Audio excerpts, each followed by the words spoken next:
আসসালামু আলাইকুম এভরিওয়ান। শখের নানা চ্যানেলে আপনাদের সবাইকে ওয়েলকাম জানাচ্ছি। আম ও কাঁঠালের মতো গ্রীষ্মকালীন আরেকটি ফল হচ্ছে জাম। জাম প্রচুর পুষ্টিগুণে সমৃদ্ধ।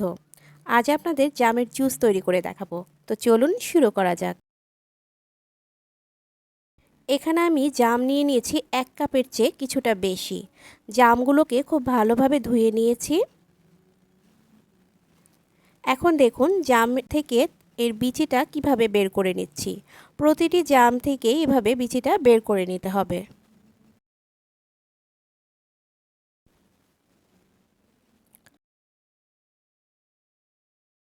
সবগুলো জাম থেকে বিচি বের করে নিয়েছি। এখন চলে যাচ্ছি জুস তৈরি করতে। ব্লেন্ডারের সাথে বড় যে জগটি থাকে সেটি নিয়ে তাতে জামগুলো দিয়ে দিলাম। দিচ্ছি 1 চা চামচ বিট লবণ। বিট লবণটা প্রথমে 1 চা চামচ দিচ্ছি, প্রয়োজন হলে পরে আবার দিয়ে নেব।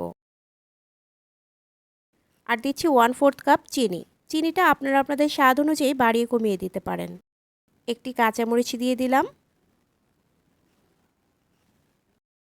আর দিয়ে দিচ্ছি 2 কাপ ঠান্ডা পানি। আপনারা চাইলে পানির সাথে বরফ কুচিও মিক্সড করে দিতে পারেন। ঢেকে দিয়ে ব্লেন্ড করে নিচ্ছি। খুব বেশিক্ষণ ব্লেন্ড করার দরকার নেই। প্রথমে 30 সেকেন্ড, তারপর একটু অফ রেখে আবার 30 সেকেন্ড, তারপর আর একটু অফ রেখে 40 সেকেন্ডের মতো ব্লেন্ড করে নিলেই হবে। আমি লবণটা চেক করে নিয়েছি, আমার কাছে মনে হচ্ছে আর কিছুটা লবণ দরকার, তাই আমি বিট লবণ আরও 1 চা চামচ দিয়ে দিয়েছি। এখন আবারও 40 সেকেন্ডের মতো ব্লেন্ড করে নিচ্ছি। ব্লেন্ড করা হয়ে গেছে। এখন দুটো গ্লাসে ঢেলে নিচ্ছি। আমি যে পরিমাণ জাম নিয়েছি তাতে 2 গ্লাস আর হাফ কাপের মতো জুস হয়েছে।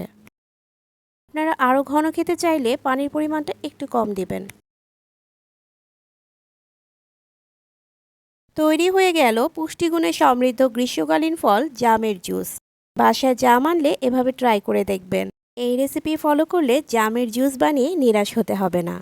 ভিডিওটি ভালো লাগলে একটা লাইক দিয়ে দেবেন এবং চ্যানেলটি সাবস্ক্রাইব করে পাশে থাকবেন। আল্লাহ হাফেজ।